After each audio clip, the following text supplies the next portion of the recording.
The house was quiet, save for the occasional clink of ice against glass and the low hum of the television in the background. My husband had come home earlier than usual, his face flushed, his laughter too loud from an impromptu happy hour with friends. He barely kicked off his shoes before reaching for another drink, his voice slurring into the familiar, self-indulgent mutterings I'd grown accustomed to. I stood in the kitchen, scrubbing dishes, the rhythmic clatter a thin distraction from the loneliness settling in my chest. It wasn't new, this feeling, this weight of routine that pressed down on me each time he disappeared into his drunken haze. The emptiness was a constant companion, one I'd learned to live with even if it gnawed at me. A soft knock on the doorframe broke my thoughts. I turned to see my husband's niece standing there, her posture casual, but her gaze sharp, piercing in a way that made me feel exposed. She'd grown into herself over the years, shedding the awkwardness of youth for a quiet confidence that filled the room. "Everything okay?" she asked, her voice low, careful. I nodded, setting a plate on the drying rack. "Yeah, just thinking." Her eyes flicked toward the living room, where her uncle sprawled on the couch, another glass in hand. She exhaled slowly, stepping closer. "He's had a few, huh?" I sighed, wiping my hands on a towel. "You know how he is." She did. She'd seen it before, the way he slipped too easily into intoxication, his laughter too loud, his words too slurred, his attention lost to everything but the bottle. Her expression darkened for a moment, her jaw tightening as she leaned against the counter. "You shouldn't have to deal with it alone," she murmured, her voice softer now. I forced a small smile. "It's nothing I'm not used to." Something flickered in her eyes, something that made my chest tighten. She didn't look away, and for a moment, the space between us felt charged, heavy with something unspoken. A burst of laughter from the living room shattered the silence. I cleared my throat. "I should check on him." She hesitated, like she wanted to say more, but nodded slowly. "I'll be here if you need anything." I offered a small, grateful smile before turning away, though I could still feel her gaze lingering on me. In the living room, the dim light did little to soften the sight of my husband, slumped on the couch, his head lolled to one side, lips parted as uneven breaths escaped him. A half-finished glass of whiskey sat on the table, condensation pooling beneath it. He was out, as he always was by this time. I stared at him, a dull ache settling in my chest. This was our life, his drinks, my solitude, an endless loop we never seemed to break. A shift behind me made me turn.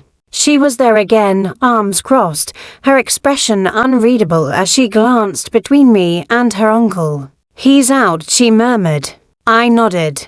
"Yeah, he usually is." She studied me, her gaze lingering too long. "It's not fair," she said, barely above a whisper. "The way he treats you." My fingers tightened against the counter. No one had ever said it so plainly before. "You deserve better," she added, stepping closer. "You shouldn't have to spend your nights like this." I opened my mouth, but no words came. What could I say? That I'd accepted it. That it wasn't so bad. It would have been a lie, and we both knew it. She reached out, her fingers brushing the back of my hand, hesitant but electric. I glanced up, startled by the intensity in her eyes. "Come sit with me," she said, her voice quiet but firm. I hesitated, then let her lead me back to the kitchen. The air felt heavier now, more intimate, the soft glow of the overhead light casting long shadows. I sat, fingers grazing the cool table to ground myself. She sat across from me, leaning in, her forearms resting on the wood, her gaze steady, searching. "You're not happy," she said, not a question. I swallowed, my hands in my lap. "It's complicated." "No," she countered, shaking her head. "It's not. He doesn't appreciate you. He doesn't see you." Something inside me cracked, a tiny fissure in the armor I'd worn for years.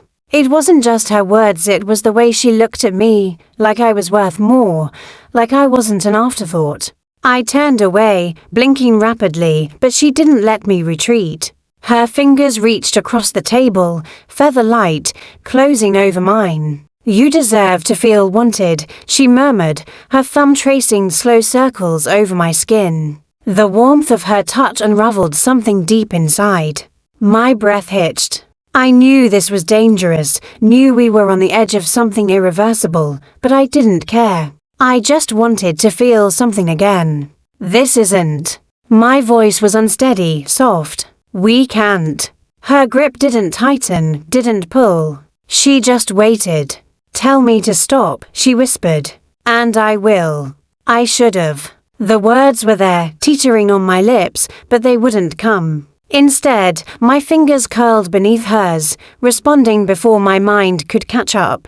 My heart pounded as I met her gaze, her eyes burning into mine, searching, waiting. "You don't have to do this," she said softly. "But I think you want to." That sentence sent a shiver down my spine. She wasn't wrong, and that terrified me. I pulled away slightly, just enough to make her hesitate. She leaned in a fraction, her warmth brushing the space between us, close but not overstepping. "I don't know what I'm doing," I admitted, my voice barely audible. She exhaled, her eyes never leaving mine. "Maybe it's not about knowing," she said. "Maybe it's just about feeling." Her words settled in my chest, heavy and undeniable. For so long, I'd been numb, accepting my loneliness as if it were deserved. But now, I felt something again. I closed my eyes, letting the silence stretch, the distant hum of the television, and my husband's uneven breathing anchoring me to reality. But when I opened my eyes and found her still waiting, I knew I'd made my choice. Slowly, I let my fingers slide back beneath hers, accepting her warmth. She leaned closer, her presence enveloping me, and for the first time in years, I let myself fall into it. The air thickened, charged with an energy we didn't dare name. My pulse thrummed as I took a shaky breath, the silence heavy between us. "You don't have to pretend anymore," she murmured. "Not with me." My heart pounded as I exhaled. "I'm not pretending," I whispered, unsure if I was lying or if I'd convinced myself denial was survival. She tilted her head, studying me, her thumb still tracing circles over my hand. "I see the way you look at me," she said softly. "Like you're afraid to feel anything. But you do, don't you?" I swallowed, my throat tight. "It doesn't matter." "It does," she countered, her grip firming slightly. "You deserve to be happy. You deserve more than this."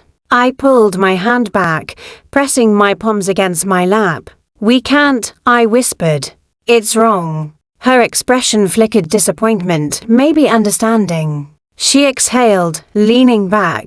"I don't think it is," she said.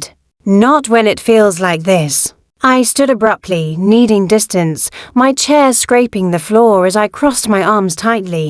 "This isn't a choice," I said, shaking my head. "I'm married. You're his niece. This can't mean anything." She watched me, then nodded.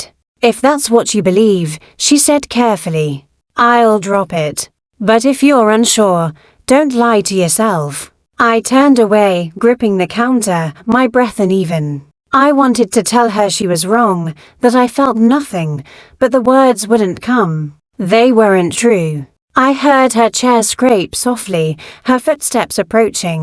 My body tensed as she stopped behind me, close enough that I felt her warmth. "If you don't want me here," she murmured, "say the word, and I'll leave." The silence stretched, heavy, electric. I said nothing.